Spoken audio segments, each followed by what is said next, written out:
তা আজকে আমি আসছি শঙ্করপুরে জেটি ঘাটে। আজকে আমি আমার কাকুর সঙ্গে দেখা করেছি, যে কাকুর সঙ্গে জিজ্ঞেস করব যে নৌকো চালানোর জন্য কি কি পদ্ধতি আছে, কি কি রকম আছে, সব আপনাদের সঙ্গে ধরে তুলছি। আচ্ছা কাকু, আপনারা যে বেরিয়ে যান, কদিনের একটা ট্যুরে বেরিয়ে যান? আমরা 5 দিন 6 দিনের রেস্টুরে যাই।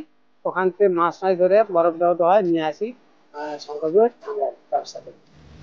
আচ্ছা, আপনার কত দূর পর্যন্ত গেছেন? আমরা যাই এখান থেকে 60 কিলোমিটার রাস্তা, 70 কিলোমিটার রাস্তা এরকম। আমাদের জিপিএস মেশিন আছে, মেশিনের দেখায় 8 ঘন্টা 10 ঘন্টা বাইরে থাকি আমরা। আচ্ছা, আপনি যে গভীর সমুদ্রে গেলেন, ওখানে যে মাছ আছে, আপনার কি করে বুঝলেন এইখানে মাছ আছে? আমাদের মেশিনের সাহায্যে ওখানে মাছ, ছোট ছোট মাছ দেখা যায়। আমরা সেই মাছ দেখে আমরা জালটা ফেলি, এবার যে কোনো মাছ হতেই পারে। হ্যাঁ, কচি কচি মাছ আমাদের মেশিনের সাহায্যে দেখা যায়। তাহলে আর ওখান থেকে আপনি আমরা পরিবারের সঙ্গে কন্ট্যাক্ট কিভাবে করেন? আমরা ওখানে মাছ ধরে যোগাযোগ, আমাদের ওয়্যারলেস আছে, ওখান থেকে যোগাযোগ হয়ে যায়। কারণ ওখানে তো মোবাইলের নেটওয়ার্ক থাকে না, না?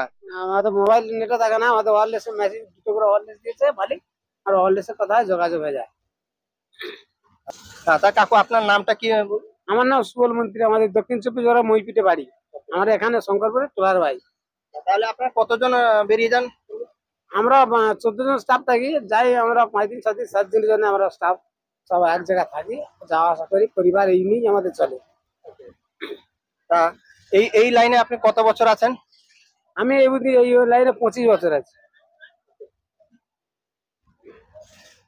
তা আপনারা শুনলেন কাকুর কাছে ওনাদের দিনযাপন, সমুদ্রে তো ওনাদের চলছে, সমুদ্রে কত কিনা বিপদ আপদ চলছে। আর এমন কোনোদিন হয়েছে যে কোনো সমুদ্রে বড় বড় প্রবলেমে আপনি ফেসেছেন? হ্যাঁ হ্যাঁ, অনেক অনেক সমুদ্রে আমরা ভাইছি, বডি মার খেয়ে গেছে, ভাষা হয়েছে, আমরা আবার জীবনে অনেকে বাঁচিয়েছি এইভাবে আমরা। এইটা হলো আমাদের রিয়েল হিরো, আমাদের রিয়েল হিরো। তবুও ওনারা নিজেদের জীবনকে অনেক ঝুঁকি নিয়ে বেরিয়ে যাচ্ছেন শুধু আমাদের জন্য। ঠিক আছে, তাহলে অনেক খুশি লাগলো আপনাদের সঙ্গে কথা বলে। ঠিক আছে,